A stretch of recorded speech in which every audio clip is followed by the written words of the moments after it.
Hello and welcome to the next webinar brought to you by Strengthening the Heartland. If you are familiar with our program, welcome back. If you are brand new, welcome to your first webinar. Before we get started with our speaker, I have just a couple announcements for you. The first one is that you will see a panel to the right side of your screen that has a lot of information on it. The first one is a handout panel, and if you'd like to follow along with our presentation, there are slides to download there. You are also very welcome to ask questions throughout the webinar, and you can do that in the questions panel. Just a note that you will not see other people's questions in that panel, only your own, and then they will be visible to us as the facilitators.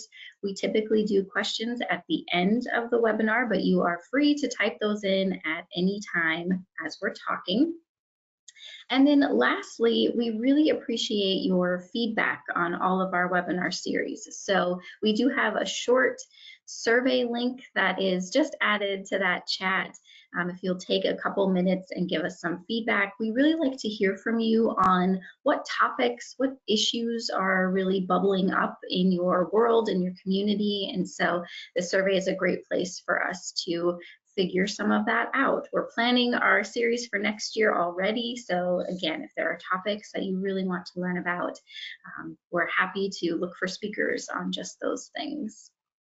And then I'm just going to turn it over right now. We have a wonderful speaker for you today, Dr. Meredith Rausch, and we're really happy to have you join us this morning. Welcome, Dr. Rausch, and I'll turn it over to you. Thank you all so much. I am excited to be here. I love kids. I love Generation Alpha. And so I hope that some of the things that we talk about today will help you as you learn more about Generation Alpha and as you work with them. But they will provide you with my email at the end of the webinar. And so you will have an opportunity to email me questions. I'm more than happy to answer those, especially if they don't get answered at the end of this presentation. So today we're going to learn how to build connections with Generation Alpha. So the first part is really just what we're going to cover today. And so we've got who I am, how do we define this Generation Alpha, what do we already know because we're just finishing up the birth of Generation Alpha. We'll talk about that. What we know about their strengths, where we might benefit from support and how to support them, and then what's next in line for these kiddos as they grow and as we work to help them. So that's what we're covering today. This is me, all photoshopped up. I am a former Midwesterner, so I am very familiar with the Dakotas. I grew up in Wisconsin, and I got my master's in community counseling from Wisconsin, and I got my doctorate in counselor education from the University of Iowa, so just right by y'all. I'm an associate professor right now at Augusta University. I've worked there for 10 years, and I've taught for about 13 years, and I've done work with all types of counseling populations. So I worked with government agencies. I did the military and veteran populations. I started out as a co-therapist with adolescent males who were in the probation system. I was a social worker. I was an on-call crisis worker. I organized and co-founded a nonprofit that helped folks who had been victims or survivors of intimate partner violence or domestic violence escape and kind of regain their footing. I do research a lot. I give lots of professional development, and I do school assemblies because almost all my stuff has to do with prevention, intervention, and advocacy for kids and for marginalized populations. So kid stuff, I have two kids in Generation Alpha. I have Sutton, who is 10, and I have Sloan, who is 6. And I have written 2 books based on my work with kids. The first one is a Teen's Guide to Understanding and Controlling Anger. These are short books that are really, really helpful for understanding anger as an emotion, welcoming it in, and then figuring out how better to strategize working through those emotions. And then I have the accompanying parent one or adult one. So even if you're just an adult who wants to work on anger, that can stand alone, or you can do it together with your kids. But I work very hard to figure out as much as I can about kids. I research kids, I work with kids, I have my own kids, so it's all about kids for me. So if we define Generation Alpha, right? Because you've heard Gen Z, millennials, baby boomers, we have had these sort of groups of folks forever, okay? And it tends to be a 14-year period of folks, and we group them because we believe that what happens during those 14 years in terms of history, in terms of societal influences, the way that we educate, our educational, like the way that we have learning objectives structured around new research based on education, the events that we have, any type of work that we have, all of those things create this context, right? And this is a context that shapes the values, the ideals, the goals, what we care about for each generation. So Gen Z are kind of the folks that we are still in their teenage years. So we do work a lot with Gen Z now, but Gen Alpha is coming right up into there because we have those kiddos born 2010 all the way through 2024. So there are no more Generation Alpha folks being born. We're now on to the next generation, but we have that 14 years of kids that make up Generation Alpha.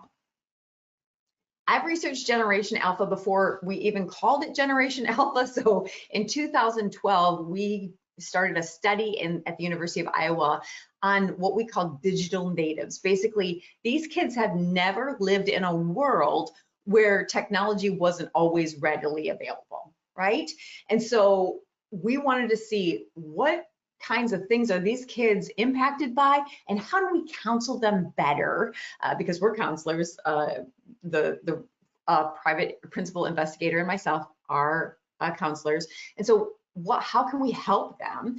And then we did research on school counselors. What do they need to know? How can they help? Because we know that in order to get to our kids, they tend to be at school for a very consistent amount of time. So if we want to advocate, install preventive techniques, those all can be really addressed at the school level because that's where we see kids the most. So we looked at how school counselors experience that work with those kids. And then recently in 2023, a student who worked in tutoring, and she was a student of mine, a master's student in counseling, she really wanted to study Generation Alpha. How do we connect with them? How do we educate them? How do we relate with them? And so all of those are published, and we learned a lot about them all through that. But we will be researching and learning about Generation Alpha for the rest of our lives because we have to see, well, how do they do in high school? Because we really don't know yet. How do they do in college?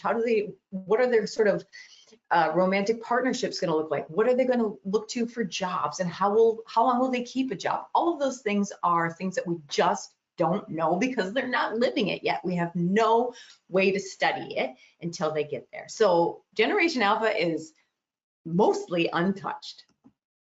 So there's a lot of stats. There are approximately 42.75 million Gen Alpha kids in the United States. That's a ton, right? If you think about the total US population is around 342 million, we're looking at them making up about 13% of the overall population. So that's a pretty big chunk. The oldest Gen Alpha person is only 15. Only 15. So they're a teenager, they're an adolescent. That's it. That's the oldest kid. And they have the largest group of BIPOC folks. All right, so teen girls are more likely than boys to say they use TikTok almost constantly, but that's totally different than YouTube. Boys, when we're just talking about that sort of gender binary, that's the reverse. They are all about YouTube. And so when we think about ways to kind of get into these populations, we want to think about how can we use those platforms they're already on to help them, right? And we would look at girls with TikTok and boys with YouTube, just so you're kind of aware of what they use. And we know that Facebook is not the platform of choice for these populations. That's kind of out for them. We're more Instagram, Snapchat, YouTube, and TikTok, okay? So we have health outcomes. We know that the more a kiddo uses social media, then the more we have some possibilities of some issues with mental health and physical health. So poor sleep quality is the biggest one. So we look at 67% of an increased rate for those kiddos who are using the social media a lot. And then we also have anxiety and we have depression. Whenever I work with teachers, educators, leadership admin, I'm finding that they're saying these kids are anxious. Now, anxiety has always been a part of everyone's lives, okay? Anxiety is a piece of it. And we know that we can have anxiety that is helpful for folks, and we have anxiety that can be harmful for folks. It's too out of control. So we want to make sure that that anxiety is the kind of anxiety that helps move them forward and doesn't feel overwhelming or as if they're struggling under the weight of anxiety. So you can kind of see that the percentage of kids who feel like they have good sleep quality and depression, anxiety, and poor for health, you can see all that there. Now, if we think about just the side effects of poor sleep, okay, that's memory and cognitive issues. So their memory is not as good. It makes them harder to retain their information. So you think about them at school, struggling. We tend to have behavioral problems. They are going to be irritable. They're going to have greater chance for mood swings, hyperactivity, and their anxiety is going to increase. Think about how you are when you don't get a good night's sleep. The next day you're dragging and you're irritable and you're less patient. It's the same for kids, except for maybe they're not really likening it to the phone. They're likening it to something else. We have physical health risks that come from poor sleep, like obesity, diabetes, increased risk-taking behaviors, mental health issues, right? And increased accidents. So kids are more likely to be accident prone due to lack of sleep. So we think about harming themselves physically, maybe getting into car accidents, harming themselves on the sports field, whatever it is, we have to be careful of that too. So that's just poor sleep quality. Now, when we think about these kiddos having anxiety and depression, and we think about, do they feel like they have support, right? At home with their parents, do they feel supported? It's interesting that the teens said always only 27.5% of the time, yet the parents felt that their kid always felt supported 77% of the time. So we see that big, almost 50% gap in understanding the perception of what a kiddo is feeling in terms of support and what the parent feels. So when we think, okay, my kiddo feels support, we have to double check with that, because what the research is saying is that they do not feel that they are always supported at home. So things to think about. Social emotional support is really important. Now, when we think about kids 12 to 17 years old, that is absolutely Gen Z. We are just starting to capture data from Gen Alpha because they are 15 at the oldest, right? And so we can look at, well, those kiddos who feel less supported and are receiving less support tend to be girls, Black, non-Hispanic kids, Hispanic kids, sexual and gender minority kids, Gen Z kids, which makes sense, kids from less educated and lower socioeconomic status families, okay? And all of that makes sense, right? So we have the less educated, lower SES families tend to be families who are working hard. They are going to work, and it's term work where they're working maybe 8 to 5, or they're working a night shift. And so we aren't able to give the kind of support that these kids need because we are dealing with paying bills and working to keep everybody fed and clothed and all of that. So it just makes sense. So helping them find that type of support within the school could be really, really helpful, right? Gen Z is 16 to 28 years old. So that's why they are less likely to receive support, because they're in high school and college, and that's generally who we're researching. So I want to make that clear. But when we think about these high school kids, right, some of these 14 and 15-year-old Gen Alpha kids that we have now are in high school, and we think about them starting to develop their identity, right? We believe that they think, well, who am I? And how am I piecing this together? So maybe you remember in high school trying on different styles, right? So maybe you wore your hair a certain way, or maybe you wore your clothes a certain way to fit in with the crowd or to stand out. All of those things we want those kids to do that. That's where they're figuring out, who am I and how do I differentiate myself from other kids? So we want them to do that. But we have to look at the impact of when we did it, however old you are, when we did it, we might not have had that constant reinforcement or constant attention from social media. So you think about when we went to school and someone saw our outfit that we chose, they might tell us, hey, great outfit, or why would you wear that outfit, right? Something positive, something not so positive.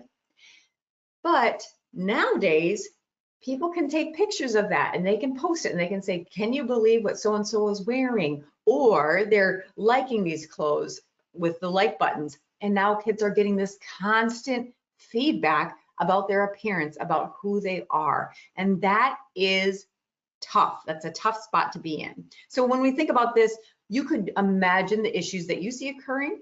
And if you have questions about that, put that in the chat and so that we can answer those at the end, okay?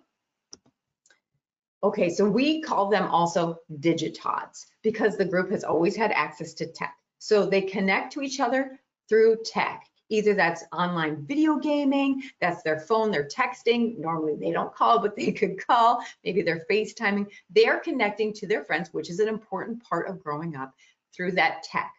And because they're able to connect that way, rather than the old sort of phone connected to the wall or the portable phone, rather than that drove us bananas and then we go and see our friends and hang out with them, they are not having as much physical contact with each other. Yet they are constantly communicating with each other and they're constantly receiving communication.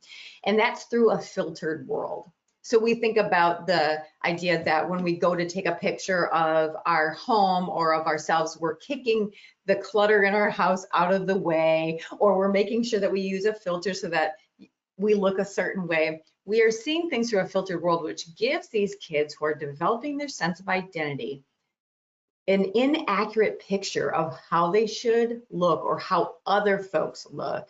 And that's a lot of information to take in. This group actually has some great unique values. We talked at the beginning about how they're the most diverse group that we've had yet. And when we have diversity, we tend to have an open perspective and a welcoming of each other. That's amazing.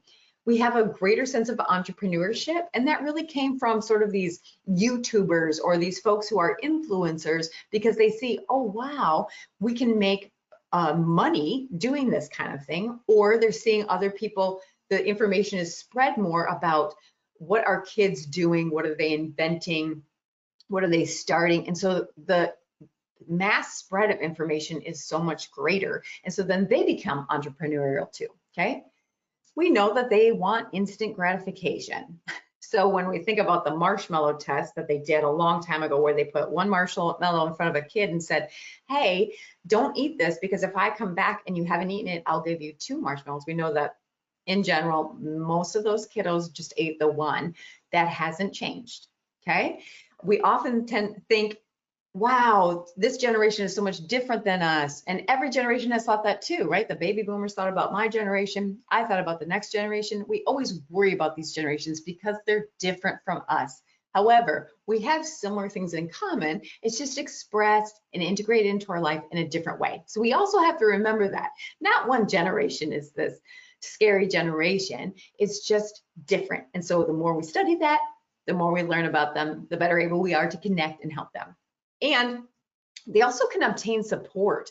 And that's really important when we think about these kids reaching out to each other on online group chats, or they have maybe a page, an Instagram page or something that they follow that really helps them feel like they're not alone, like they're not isolated, which these kids really need because they all went through the COVID era where they were isolated. So we have a little bit of making up to do in that way, but also they were able to connect in just a different way.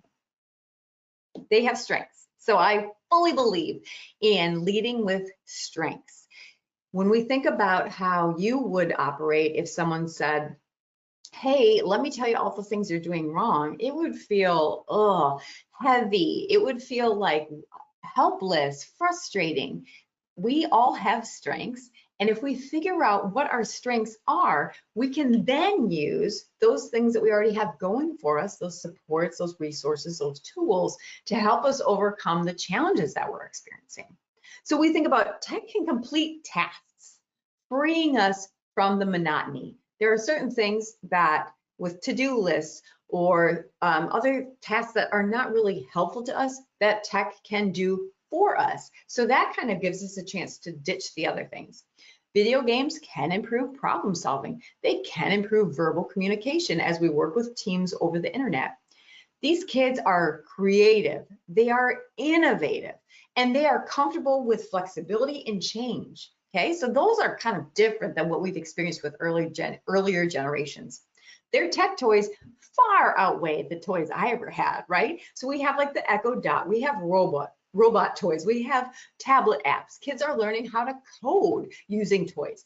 We have all types of things that they can learn and grow from. They can learn math, but in a fun way. They can learn reading, but in a fun way. We have all these ways that they can learn things, but using technology, right? And so they learn how to use technology much faster than we do. We are still figuring it out. Even if we are regular users of technology, kids have an innate way of just figuring out how to scroll, how to zoom, how to find things through tech. And that's one of their strengths. They're also global minded. They really, because they're exposed to such a diverse culture, they tend to be collaborators. They tend to be mediators. So these kids are really starting a cool push for us as the world goes on. This sense of community that they create gives them a lot of access to information, which can be really, really helpful. And that sense of community can be really, really helpful for those kids, right? So that is absolutely a strength.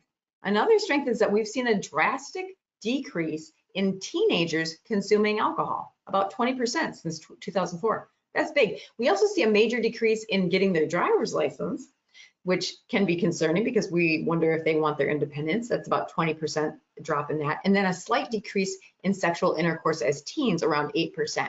So we have different pieces that we just are seeing change and grow as they change and grow. I think this is awesome. Gen Alpha considers helping people the most important part of life. When you think about the impact, the future impact of just that statement alone, that is powerful. So they are a collectivistic unit. All right, so what do we got to think about? We talk about sleep health, right? Having your phone in the same room where you are impacts your ability to sleep, impacts your ability to think, impacts your ability to work in school, okay? With the phone or the tablet or the computer in front of us, the blue light signals our body that we don't need to sleep, to stop making melatonin, that chemical that helps us sleep, and it keeps us awake. So we see these kiddos really struggling with that. These kids already have a circadian rhythm that they follow. So you might be at the age where you want to go to bed early and wake up early.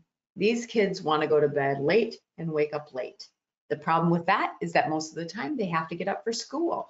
And a lot of the places across the US do not start their school day later. In fact, they started earlier here where I am than in elementary school. So these kids are not able to fall asleep because of their phone, because of their circadian rhythm. They go to bed late. They wake up with only a handful of hours of sleep, and they struggle with that, right? We talked about all of the ways that poor sleep impacts us. So we really need to make sure that kids are getting appropriate sleep. That means taking the phone out of the room at night, their tablet, their Apple Watch, whatever it is that they have, all of those things should be stored away so that they can get sleep. And not refraining from using a screen 60 to 90 minutes before going to bed. That will reduce that blue light impact so that they're able to go to sleep. Also staying, maybe they're going to read, maybe they're going to watch TV, whatever it is. TV is not the greatest. But if we do that in a dim light, that signals our body, create melatonin, and the melatonin helps us sleep. The natural melatonin helps us fall asleep, okay? So those are things to think about. Parent education. It's interesting. So I have these two books based on teen anger or anger, and the parents, I would assume, would get the book for themselves along with the book for their teens so that they can work together. That's not how it works. A lot of time what we see is fix my child or help my child, but I'm a busy adult. I don't have time for that. And that can be a struggle, right? And so we need to help educate parents. We have to take responsibility too. We have to be on board. And I understand we get busy. We are frustrated. We want to wind down the day with our phone.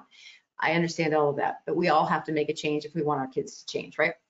We have to educate parents on internet safety. So here we'll bring in FBI agents who work with cybersecurity, and we have them provide professional development to our parents because sometimes we just don't know what we don't know, okay? So things like internet safety, keeping your kid away from social media until at least 16, without a phone until 8th grade or high school. Those things are tough, right? We have these kids who say everyone at school has a phone or everybody at school has this. That is a tough spot to be in, but we have to think about the ramifications of if they have that phone, what that could mean for their mental health and their physical health. We can do instead watches that have text and call. You can do phones that just text and call. That can be helpful. The social media can be a real negative impactor, and so we really want to see how we can curb that. And the watches that only do that and phones that only do that are really, really help. We do see a clear link between heavy social media use and mental illness for girls. And heavy social media use means 5 hours or more per day. 5 hours or more per day for girls has a very heavy, clear link between heavy social media use and the mental illness, okay? So that's important. What does that mean? Well, we have an increase of self-harm, and that's been evident since 2010. 2010 is when Gen Alpha started, so we've already seen, okay, Gen Z is showing us that they as teenagers are increasing their self-harm and mental health hospitalizations. Part of this is good. Part of mental health hospitalizations means we are aware of what's going on and we know where to get support and help. However, with an increase, we always have to consider what is the impetus behind this and what part of this do we really need to pay attention to? Is there a piece that we can remove so that we don't see that? Youth suicide is higher for boys and girls. I've been doing studies on youth suicide for almost a decade, and we've seen a big rise in K through 12 students, and with as young as 2nd and 3rd grade, dying by suicide. That's problematic. We want to make sure that these kids' mental health it's being attuned to, that we're supporting them, that we're understanding them, and that we're giving them the language and recognizing the signs so that we can help deter them from making choices that are going to affect their life or harm themselves. We have to step back a bit as parents or educators and allow unsupervised play. This is tough, right? When I was young, we could ride our bikes to the park 2 miles away and it was never a big deal. You came home when the street lights came on. That has changed significantly. And some folks will say, well, we're too safe now. Our kids are too scared to take risks, and they need to be able to take some form of risk to move forward in life, right? To enjoy life. They're too anxious. And there is that fine line, right? There's that fine line between, well, in my city, you cannot let your child walk to school alone at a certain age because it's considered neglect. We have that now. We have this idea that things need to be more padded, more observed. And I agree with that to a large extent. So we have to allow them to do their own creative, unsupervised play in a lower risk environment. And that can be really hard. But creative, non-guided play, that means the kids are making it up as they go along. An adult or a parent is not intervening with step 1, step 2, step 3. We want them to figure that all out themselves and see where that goes. That's essential to their development. Essential to their development. We think about face-to-face communication. So many people say, oh, I'm so scared that they're not going to know how to communicate with each other. Absolutely. We see a lot of risk-taking behavior in saying things over the internet, in typing things, right? However, when it comes to face-to-face communication, we see these kids struggle and feel isolated. And so we want to help them communicate face-to-face better. The other part about communication is that they are nearly constantly interrupted with reminders on their phone with, oh, so-and-so liked your photo, or here's a text message, or you got this comment on your post. That constant interruption is tough. it makes it so that kids can't focus on anything. Or if they're not being reminded by their phone, they're thinking about social media or they're thinking about their tech. This is problematic. It does not free up enough spots in their brain, right? So they do much better sleep-wise, school-wise, when their phone is in another room. So that can mean at your house, okay, for dinner, we're going to put our tech here, and then we're going to join in another room, and then we're going to join together at the dinner table to have dinner together. Or even two people in the family have a scheduling conflict. They have to go to soccer or baseball or piano or whatever it is. So the other two folks are going to have face-to-face communication during a mealtime. Will kids push back? Absolutely, they will push back. Absolutely, they will push back. However, if you can just get through that initial push, that 5 minutes of them complaining, you'll see a drastic change in their communication and in the enjoyment of the dinner. That also means parents have to leave their tablets, their phones, their stuff in another room. So we all have to do it together. Otherwise, it's not really fair, right? But adults do it too. We can't blame these kids. We have to make sure that they're getting the social interaction so they're not socially deprived.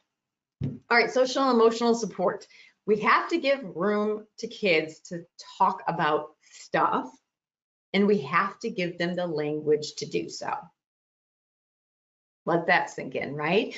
Often kids will say, I'm mad, sad, glad, or bad. They know those 4 words, right? But when we think about the nuances of mad, when we think about the nuances of sad, it's so layered that we want to give them the language. We do that. I've been doing it for my children since they could talk.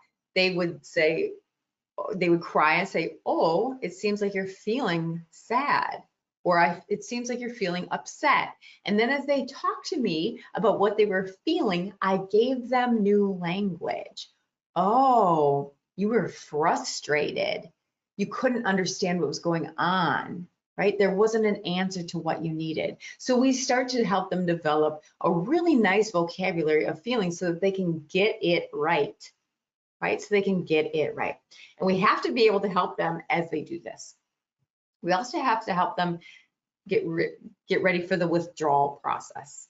There is a withdrawal process through tech. So if we say, okay, new rule, no one is going to have their phones or iPads or whatever it is at night. We're going to put it all here in this box or this closet, wherever it is. There's going to be pushback, of course, but then there's also going to be this period where they're irritable, they're impatient, they feel kind of depressed or low energy.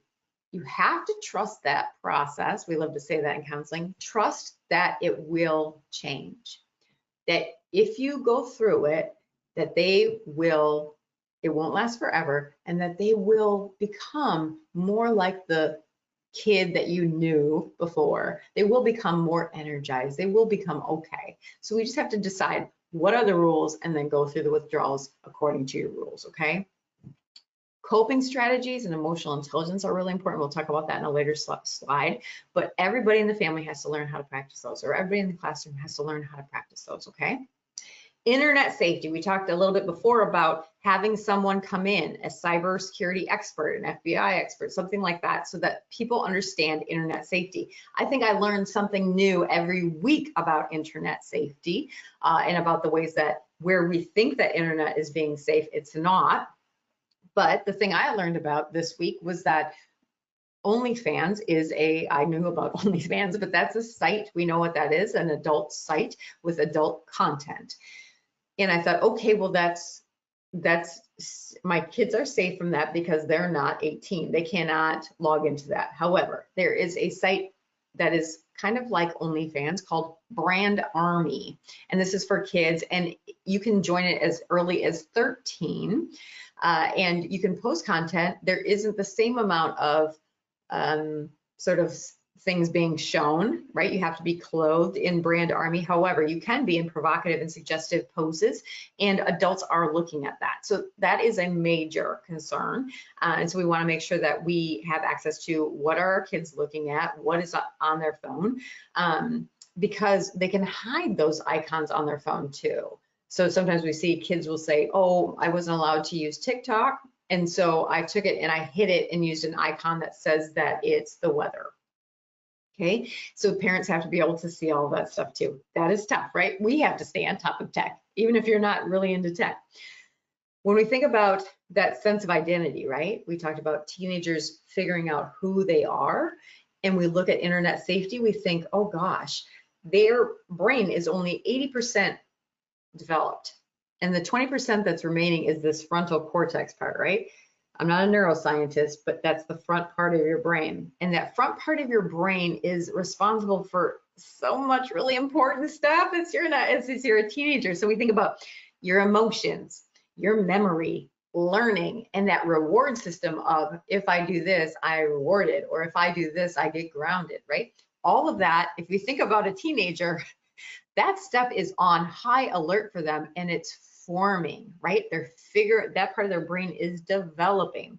So when we have them looking at social media all the time, we think about the dopamine rewards from someone liking or commenting on your post. That's important, right? That becomes a dopamine release for them, and then they become dopamine sort of, they get stuck on that, right? It's not an addiction in that they don't have the same components as like a drug addiction, but it is the same sort of reward system. So the reward system that's being built in their brain is being built to be rewarded by things on social media. And that's really important, right?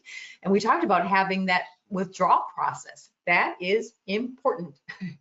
So we have to be careful about that sort of reliance on that dopamine. Oh, I only got 15 likes, or I only got 10 comments. Should I take this down? That's important. So we can think about, okay, how can I help my child have natural ways to fulfill those neurotransmitter releases in the brain, right? Outside of social media. There are lots of things, and we want them to develop that habit and that identity, because as they become adults, then they will lean on those things also, right? Oh, I see myself as an exerciser, or I see myself as playing pickleball, or I see myself as a healthy eater.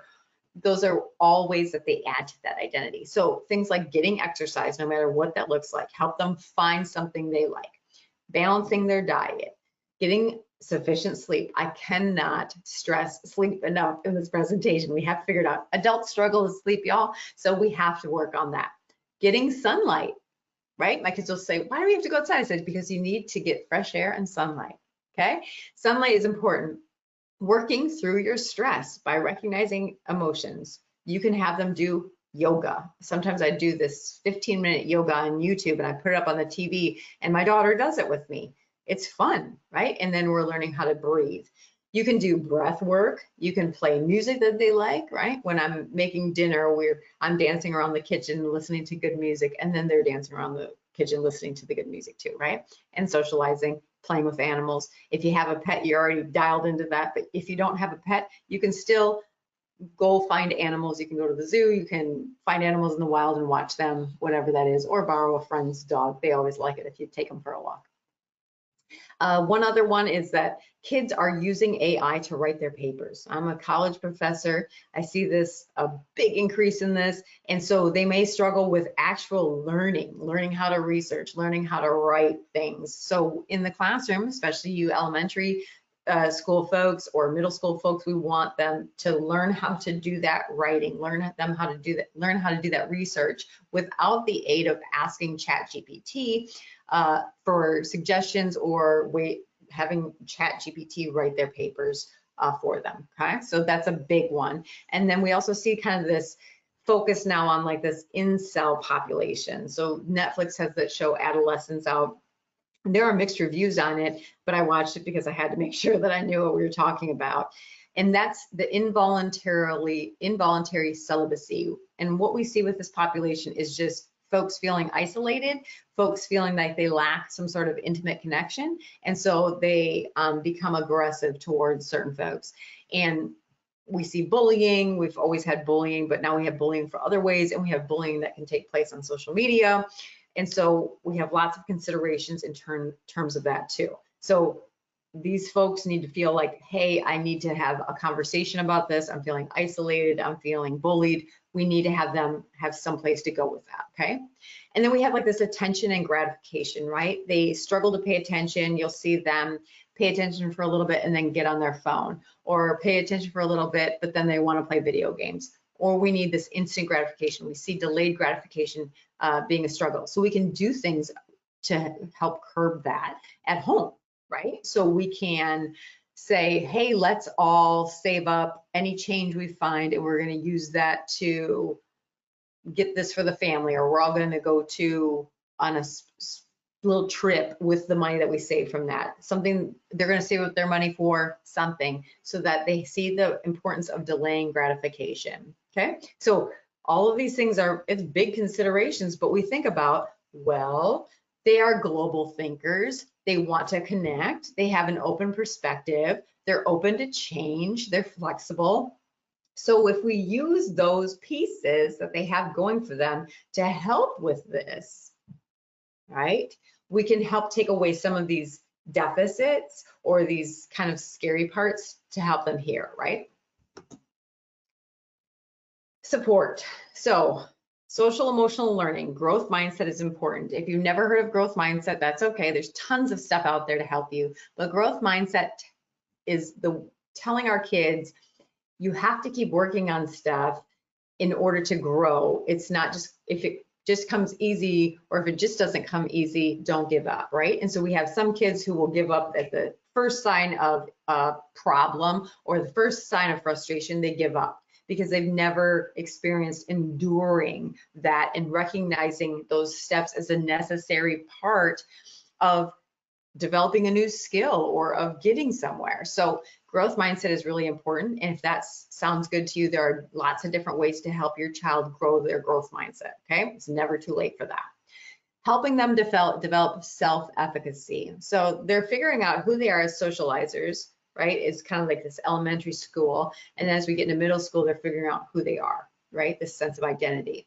And so how do we help them develop self-efficacy in terms of socialization? And how do we help them develop self-efficacy in terms of how they define themselves in strengths-based ways, right? So we don't ever want somebody to say, oh, I'm no good at math.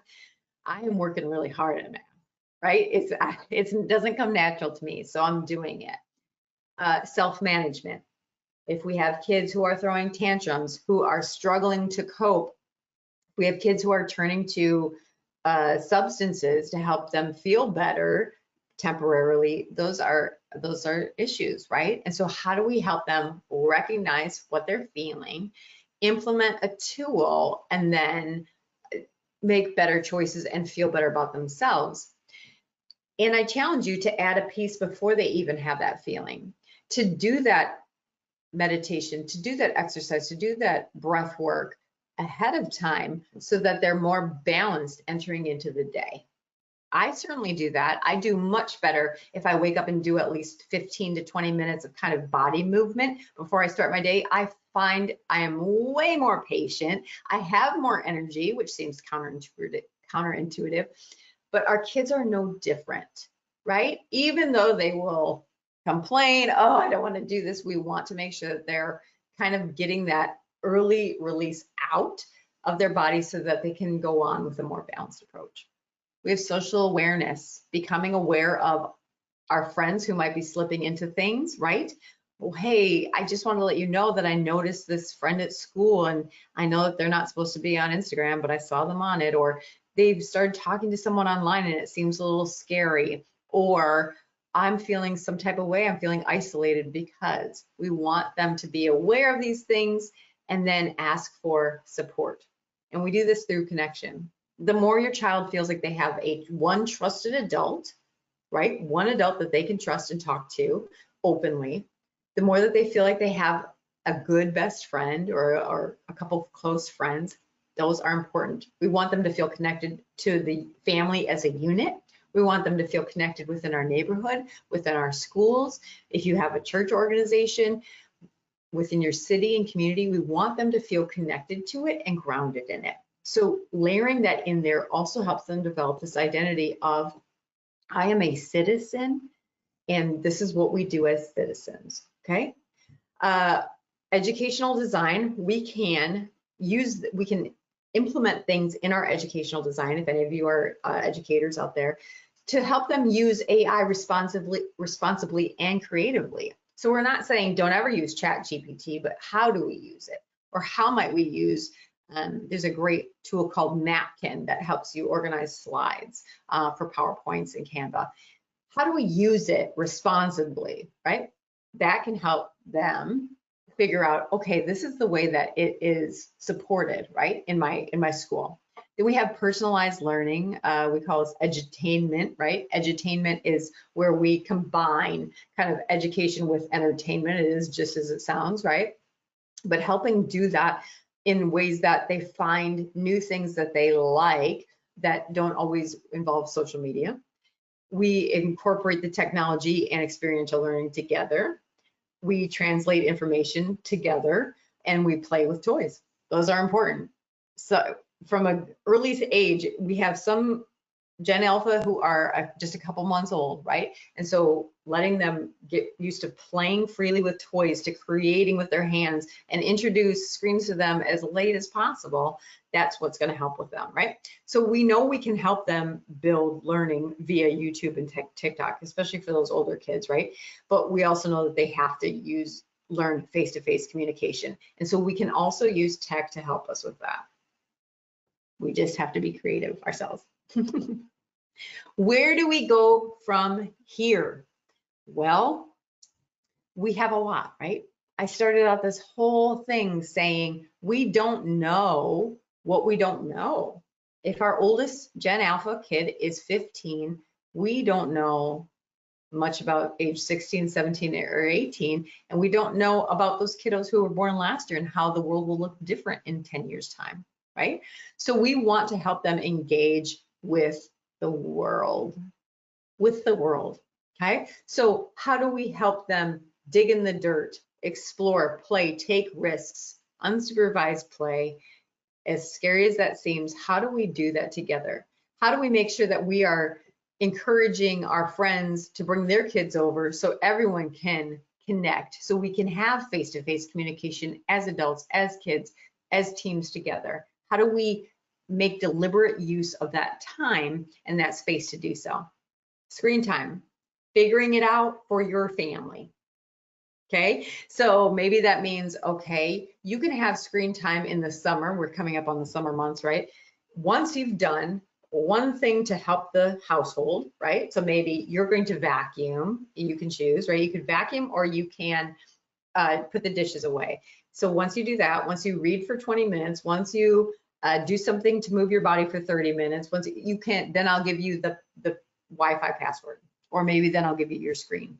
And then you can have it for this amount of time, and then it starts back over, right? Because we want them to get in the habit of, we want them to relax. I do believe in that, but we also want them to get in the habit of doing other things that are really good for their mental health and for their physical health. We need to implement social and emotional interventions. I did it with my own children, even though my spouse was not so sure that that was going to work, and it does work. When children have language to use about how they're feeling, and when children are dealt with respectfully, when they're having big emotions, they give that to others. And when one kid models it for another kid, we see it multiply. It's incredible. Kids are great learners, and it's better to have them learn now than when they're my age and stuck in their ways, right? Parents have to be responsible too. I agree. Sometimes it's like, oh, I want to just come home and do nothing, or I want to watch Netflix or catch up on something. I agree. Find the time to do that. Hey, for the next 45 minutes, you all can do whatever you'd like, and then we're going to come together as a family and vote on what we're going to do today on a Saturday. Okay, that's how we start my Saturdays. We say, what would you like to do? What would you like to do? And what do you have to do? So what pieces do we have to do? How can we help each other accomplish those, even if that just means leaving someone alone so they can accomplish it? And then what would you like to do? And then we spread that across the weekend as we're able, right? Edutainment, helping kids with games, films, and shows that are educational also. They do a much better job of it now than they did when I was growing up. So how do we find that and then use that as a family or help that with kids? Doing that with field trips. Maybe you take a little mini field trip on the weekend or after school with your kids too, or maybe you take your friends' kids and you go together to discover something else, right? I'll say, hey, I've never seen this little town where I'm from. Let's just go explore their downtown and see if it's cool. And even if it's not, we tried it. We also have to let kids be bored. We've learned that until your brain has a time to kind of unload everything that it's got going on up there, to kind of get rid of all those files it keeps, we can't be creative. We can't truly settle down or relax. And so we have to let our brain unload. And we do that by being bored. I know, right? But try it. I promise it works. Let your mind wander. Even if this is when you're going to sleep and you say, oh, I can't turn my mind off. That's because it's too full. Your brain is too full. So let it go. Let it have all of its weird thoughts that don't make sense to you. Take some deep breaths. Make sure your sleep is, you've got the sleep health thing going on, your dim lights, and then go to bed. You will notice it frees up. Once you free up all that space, you lessen your anxiety. You are able to be creative because now your brain is ready to go. Kids need to be bored too. So when your kids say, Mom, I'm bored, or Dad, I'm bored, that's okay. Great, good. Let your mind wander, okay? But we have to allow them to be bored. The other thing we have to do is research. So we're doing it. I promise you we're doing the research. I'm still studying K through 12 suicide. I'm still studying kids in multiple ways and providing them with as many coping strategies as I can, because I do see the impact of that. But we have to research these kids as they age and as they go through these stages. And we just don't know because they're just not to a lot of those stages yet. They're just not in the workforce yet either.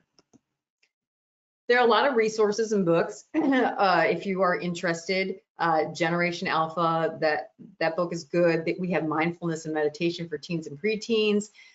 There's the Internet Safety Guidebook for parents. You can have someone come to your school assembly or provide professional development for parents if that's possible, and record it so that folks who don't have accessibility via travel to school can watch it. We have the Growth Mindset book for teens. We have the Anxious Generation. That was a #1 New York Times bestseller. It has a lot of data in it. So if you don't like a lot of statistics, it might not be for you, but it does help you understand things and why kids are anxious right now. Okay, so those resources are important, and they will make these slides available for you after this. But then there's also resources online, like we talked about using the technology to help them. So when COVID hit, my daughter was about 2 years old, and I noticed at the end of the day, when we had online kindergarten for my son, and she was full of energy, and I was trying to get my 40-hour-a-week job done and everything else, it was tough. And at the end of the day, I felt like, oh, that day felt like a week. And so we would sit down in bed and watch Sesame Street Monster Meditations. They're about 3 to 4 minutes at most, and they're free on YouTube. And after about 4 weeks, I noticed her naturally saying, I need to take deep breaths. And she would calm herself with breathing. And she still does that at 6. So we started implementing that kind of just out of absolute need. And then we really saw it impact her in a positive way. Yoga with Adrienne, I love, because she has a dog that always sleeps with her while she's doing the yoga, and she's kind and gentle, and it's peaceful, and they're short, and my child likes to do those too. I like Corey Mascara for mindfulness. He's on YouTube, he's on Instagram, all that, but he's a younger guy, and he's got a cool way of talking about it, so that could be a really great resource.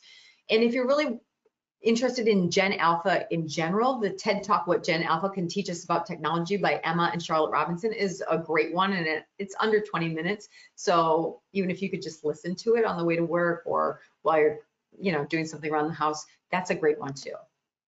If you want to contact me, please do so. I have a website, I have Instagram, I have YouTube. I have a YouTube channel that teaches kids all of the ways to cope. It tells you about mental health. All of that is free. I want as many people to know what I've spent decades researching. I want you to know that. So that's available for you. And you can email me also. I'm more than happy to answer the questions as best as I'm able. And sometimes it might just even be, we have to wait this one out because we don't know what we don't know yet. But please feel free to email me and let me know what you think or what questions you have. And thank you all for listening. If we have any questions, I'm more than happy to take those. Thank you so much, Meredith. I really appreciate those resources at the end too. I'm going to check those mindfulness ones out for myself. Again, these materials will be emailed to you after the session, so you'll have access to the handouts, and we will provide Meredith's contact information as well. So if we didn't quite get to your questions here at the end, you can definitely reach out to her individually via email. Thank you all for coming with us, and please be looking out for our next webinar in the series that will likely come out this coming fall. So again, please take that survey that's linked in the chat, give us some ideas of what you want to see next, and I hope you have a great rest of your day.